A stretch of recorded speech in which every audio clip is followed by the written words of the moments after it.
राम राम भाइयों, आज की क्लास में हम एरिया रिलेटेड टू सर्कल का इंट्रोडक्शन पार्ट खत्म करेंगे और इंट्रोडक्शन पार्ट में इतनी जानकारी दे दूंगा कि आपको किसी भी सवाल को करने में डिफिकल्टी फेस नहीं करनी पड़ेगी। ठीक है, तो समय बर्बाद ना करते हुए स्टार्ट करते हैं।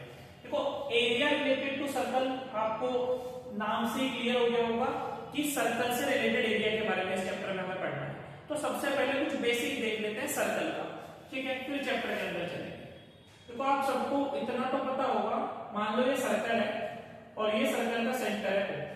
ठीक है, तो सबसे पहले सर रेडियस क्या होता है? तो सेंटर से लेके सर्कल की बाउंड्री तक का जो डिस्टेंस होता है, इसी को हम लोग क्या बोलते हैं बेटा? रेडियस बोलते हैं। सेंटर से बाउंड्री तक का जो डिस्टेंस है उसे हम क्या बोलेंगे? रेडियस बोलेंगे। कोई आपसे पूछे, रेडियस तो सबको पता है, कोई पूछे कोड क्या होती है, कोई पूछे कोड क्या होती है, तो कोड बहुत ही सिंपल सी चीज है सर, जो सर्कल को दो पार्ट्स में डिवाइड कर दे उसे हम लोग क्या बोलते हैं? कोड बोलते हैं। जैसे इस पॉइंट से और सर्कल के इस पॉइंट को मैंने ज्वाइन करा, इस लाइन ने सर्कल को दो पार्ट में डिवाइड कर दिया, एक पार्ट ये रहा, दूसरा पार्ट ये रहा, तो हम इसे क्या बोलेंगे? कोड बोलेंगे। क्या सर डायमीटर भी कोड होता है? बिल्कुल जी, डायमीटर भी कोड होती है।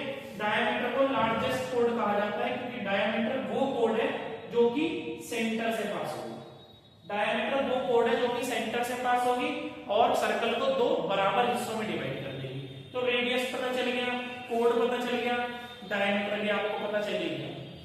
ठीक है, अब दो बातें और आपको बतानी चाहिए सर्कल के बारे में कि सर सर्कल का एरिया क्या होता है? तो सर्कल का एरिया होता है बेटा पाई आर स्क्वायर, और सर्कल का सरकमफेरेंस क्या होता है? सर्कल का सरकमफेरेंस होता है सर 2 पाई आर। एरिया का मतलब है बेटा ये वाली जगह, और सरकमफेरेंस का मतलब है ये बाउंड्री। ठीक है, अब आ जाते हैं चैप्टर पे। चैप्टर के अंदर आपको तीन चीजों के बारे में पढ़ना होगा। पहला सेक्टर, दूसरा आर्क और तीसरा most important part that is called segment. तो एक एक करके तीनों के बारे में हम डिस्कशन करेंगे कि सर सेक्टर क्या होता है, आर्क क्या होती है और सेगमेंट क्या होता है।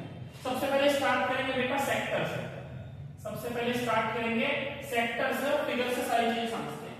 देखो बेटा, ये हमारा सर्कल है, ये हमारा सर्कल है और ये मान लेते हैं सर्कल का सेंटर है। ये सर्कल का सेंटर है। सेक्टर क्या है बेटा? सेक्टर दो रेडियस के और आर्क के बीच के एरिया को हम कहते हैं। देखो समझो, जैसे मैंने आपसे कहा था रेडियस का मतलब क्या है? सेंटर से लेकर बाउंड्री तक का जो डिस्टेंस होगा वो रेडियस है। ठीक है, क्या सर ये भी रेडियस होगा इस सेंटर से लेकर बाउंड्री तक का डिस्टेंस? बिल्कुल सर, ये भी रेडियस ही होगा। इन दोनों रेडियस के जो बीच का ये डिस्टेंस है, इसी को हम लोग क्या कह रहे हैं? सेक्टर कह रहे हैं। क्या सर ये भी तो इन दोनों के बीच का ही डिस्टेंस है, क्या ये भी सेक्टर होगा? बिल्कुल, ये भी सेक्टर ही होगा। पर अगर आप ध्यान से देखोगे, एक एरिया छोटा है और एक एरिया बड़ा है, तो है तो ये भी सेक्टर और ये भी सेक्टर है, पर एक एरिया छोटा है इसलिए इसको बोला जाता है माइनर सेक्टर, और जो बड़े वाला एरिया है उसको बोला जाता है मेजर सेक्टर। एक माइनर और दूसरा मेजर। ठीक है, दूसरी चीज जिस पर आपको ध्यान देना है बेटा वो ये कि ये थीटा कितना है इन दोनों रेडियस के बीच में। इन दोनों रेडियस के बीच में थीटा कितना है बहुत इंपॉर्टेंट है। फिलहाल हम मान लेते हैं इसको थीटा ही मान लेते हैं। अगर ये वाला एंगल थीटा होगा, अगर ये वाला एंगल थीटा होगा, तो जो बच गया एंगल वो कितना होगा बेटा? पूरा एंगल जो होता है सेंटर में 360 होता है। ये वाला एंगल थीटा है, तो जो एंगल बच गया वो कितना होगा? वो 360 माइनस थीटा होगा। अब आ जाते हैं सवाल पे। सबसे पहली चीज आपको पता होना चाहिए एरिया ऑफ सेक्टर। आपको क्या पता होना चाहिए? Area of sector. क्या बेटा ये सर्कल का पार्ट है? बिल्कुल सर, ये सर्कल का ही पार्ट है। तो सर्कल का एरिया तो अभी हमने आपको पढ़ाया था पाई आर स्क्वायर। अगर सर्कल का एरिया निकालना होता तो पाई आर स्क्वायर से निकल जाता, पर ये तो कंप्लीट सर्कल का है। मैं बात कर लेता हूँ सेक्टर की। सेक्टर में भी पहले पढ़ लेते हैं माइनर सेक्टर, ये वाला। ठीक है, तो कंप्लीट जो होता है, कंप्लीट सर्कल का जब हमें एरिया निकालना होता है तो वो एंगल कितना होता है? 360। पर यहाँ पर एंगल कितना है? थीटा। तो हम क्या करेंगे? थीटा को डिवाइड कर देंगे टोटल एंगल से, दैट इज 360। तो एरिया ऑफ सेक्टर क्या होता है theta by 360 pi r square. आपको पेपर में थीटा भी गिवन देगा और रेडियस भी गिवन देगा, आपको बस एरिया निकालना होगा। सर अगर मेजर सेक्टर का एरिया निकालना हो फिर तो बेटा कोई दिक्कत की बात नहीं है, दो तरीके बता देते हैं। पहली बात तो मेजर सेक्टर के लिए थीटा कितना हो गया 360 माइनस थीटा, तो थीटा के प्लेस पे बस 360 माइनस थीटा रखो और सेम फॉर्मूला लगा दो। दूसरा अगर आपको ये पसंद नहीं आ रहा तो एक और चीज देख सकते हैं आप बेटा, अगर पूरे सर्कल में से ये वाला पार्ट माइनस कर दो माइनर सेक्टर, तो क्या मेजर सेक्टर का एरिया आ जाएगा? बिल्कुल आ जाएगा। तो आप एरिया ऑफ सर्कल में से माइनस कर सकते हैं क्या area of minor sector, area of minor sector. तो दूसरा फॉर्मूला भी आपके पास जनरेट हो जाएगा। एरिया ऑफ सर्कल होता है sir pi r square, minus करेंगे sir theta by 360 pi r square. जो आपको अच्छा लगे, जैसे आपको बढ़िया लगे ऐसे लगाओ और सवाल सॉल्व करो। एक छोटा सा सवाल कर लेते हैं, ठीक है? सोल्व नहीं करूंगा, बस वैल्यू बता देता हूं आपको कैसे पुट करनी है, ठीक है?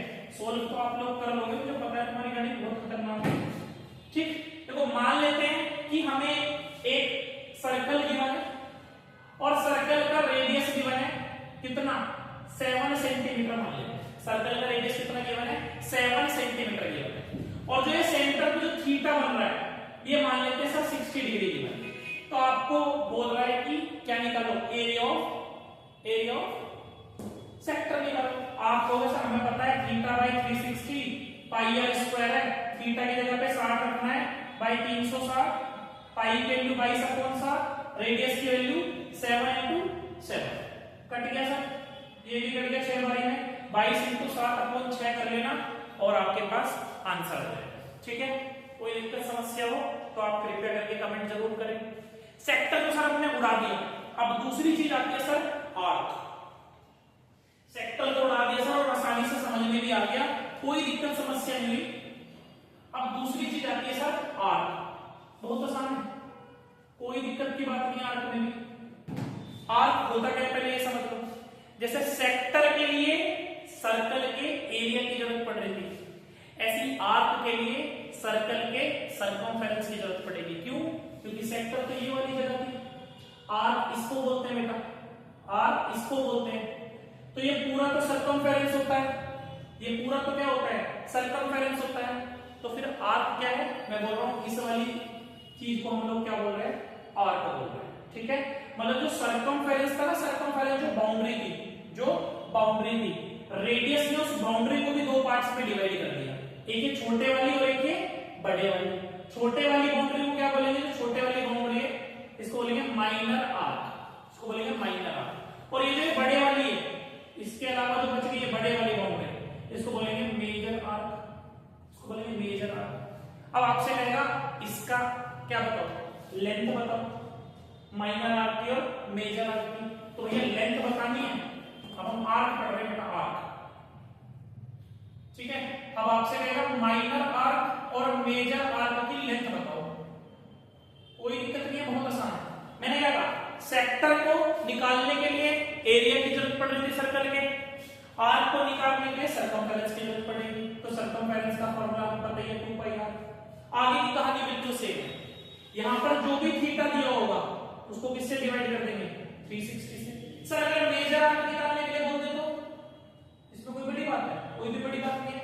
मेजर आर्क निकालने के लिए कहेगा तो सर मेजर आर्क के लिए थीटा क्या हो जाएगा 360 minus theta by 360 into 2 pi r. Sir क्या मेजर आर्क निकालने का और कोई फॉर्मूला भी है? बिल्कुल है बेटा, बिल्कुल है। टोटल सर्कमफेरेंस में से ये अगर मुझे पता है कि इसकी पूरी बाउंड्री की लेंथ ये है, उसमें से ये माइनस कर दूंगा तो बाकी बची बात है। तो टोटल सर्कमफेरेंस जो कि होता है 2 पाई आर, उसमें से माइनस कर दो माइनर आर्क को, थीटा बाई 360 2 पाई आर को, तो भी आपके पास क्या आ जाएगा मेजर आर्क आ जाएगा।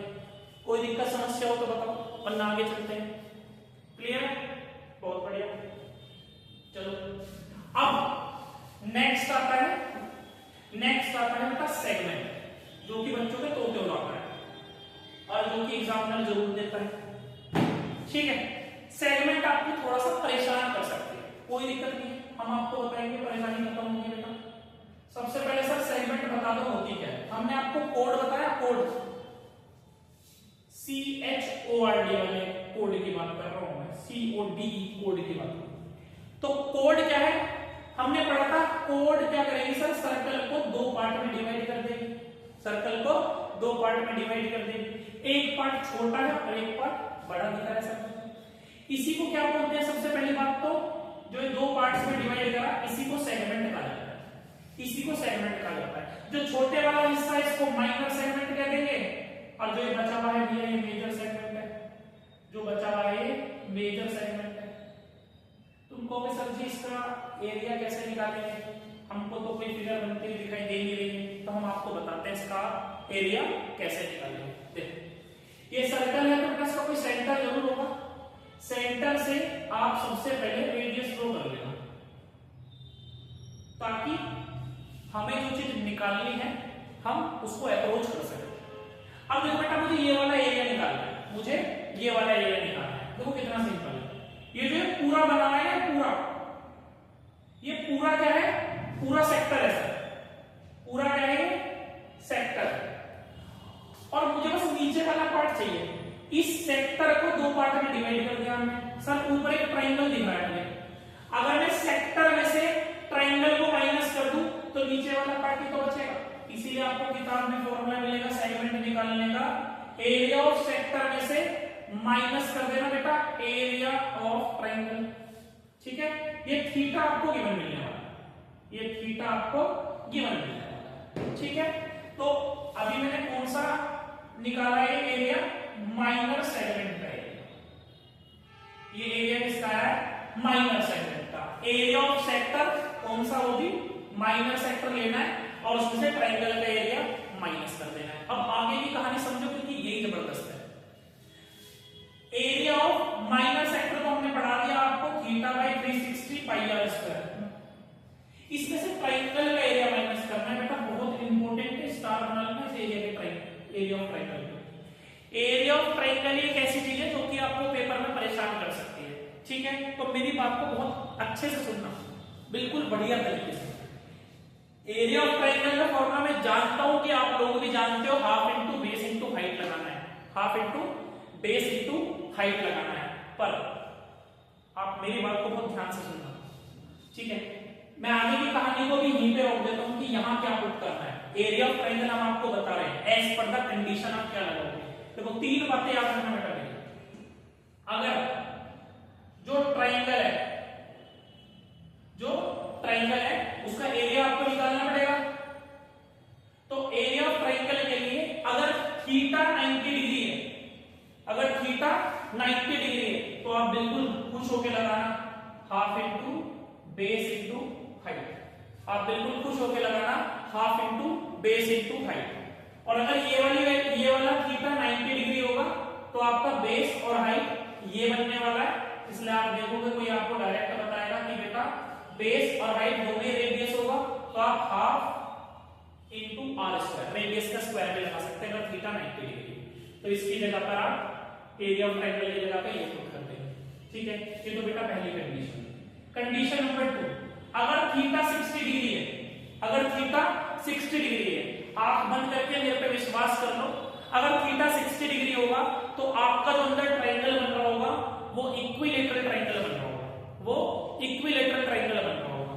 इसी को अगर पूछना हो तो भी शॉर्ट में बता देंगे।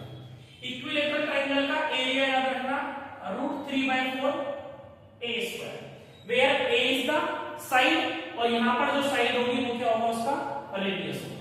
Where a is the side, तो इसलिए बेटा हम यहां पर क्या लिख देते हैं √3/4 r स्क्वायर, जिससे कि आपको दिक्कत समस्या ना हो।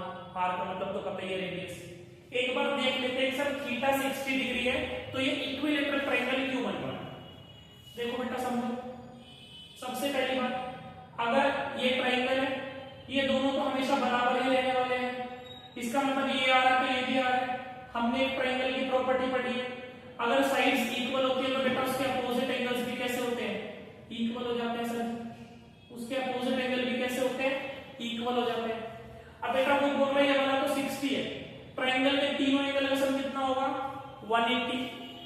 ये दोनों तुम्हारे x हो गए, तो x + x + 60 180 180 होगा, 2x 120 आएगा और x की वैल्यू 60 आ जाएगी। 60 60 60 तीनों एंगल इक्वल, तो ट्रायंगल कैसा बनेगा? Equilateral triangle. अगर इक्विलैटरल ट्रायंगल होगा तो आप ये नोट कर देना। जो बिल्कुल इंपॉर्टेंट है, जो बिल्कुल इंपॉर्टेंट है वो ये तीसरा केस है।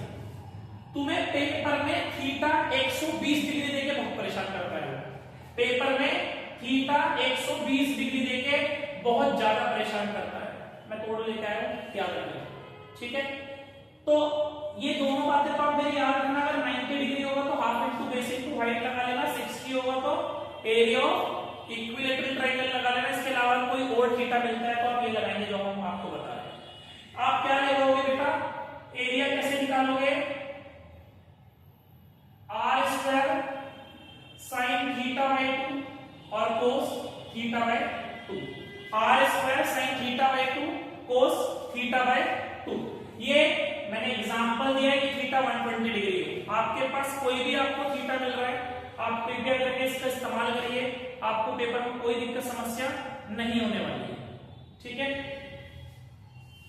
और इस पे एक सवाल करा देता हूं छोटा सा, ठीक है? देखो फाइनली अब फॉर्मूला से पता चल गया ना सबको कि सर माइनस सेगमेंट का एरिया कैसे निकलेगा? सेक्टर के एरिया में से ट्रायंगल को माइनस कर देंगे।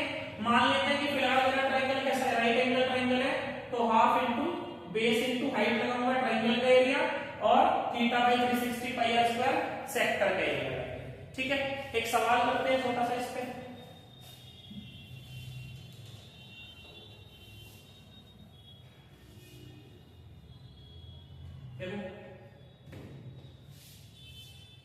आपको एक सर्कल दिया है, ठीक है जी? इसका रेडियस मान लेते हैं दोबारा से 7, थैला के ट्रायंगल, ठीक है? सर निकालना क्या है? ये थीटा मान लेते हैं बेटा, हमको 90 डिग्री गिवन दिया है। थीटा हमें 90 डिग्री गिवन दिया है और आपसे कह रहा है ये माइनर सेगमेंट का एरिया निकाल के दे, ठीक है? सोल्व तो कर लेना, अपने आप सोल्व कराना मेरा काम नहीं है। मेरा काम है आप लोगों के कंसेप्ट को क्लियर करना। एरिया ऑफ सेगमेंट निकालना है आपको। सर सेक्टर के एरिया में से ट्रायंगल के एरिया को माइनस कर दो। सर जी ये होता है theta by 360 pi r square और 90 डिग्री है तो कौन सा लगाऊंगा? Half into base into height. और बेस और हाइट दोनों क्या होने वाले हैं? रेडियस, तो डायरेक्ट आर स्क्वायर भी लिख सकते हो, डायरेक्ट आर स्क्वायर भी लिख सकते हो। सर थीटा की वैल्यू है 90 बाय 360, पाई की वैल्यू 22/7, आर स्क्वायर कितना हो जाएगा? 7 इंटू 7 माइनस 1/2, 7 इंटू 7।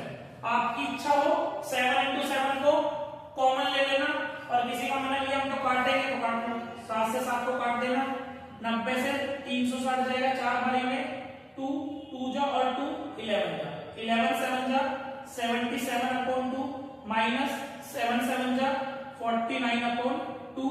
एलसीएम क्या जाएगा दोनों का? 2 ही आ जाएगा। 77 में से 49 को माइनस कर देना और हमको आंसर कमेंट भी कर देना। और अगर वीडियो बढ़िया लगी हो तो अपने दोस्तों तक शेयर भी कर देना, ठीक है? राम राम भाई।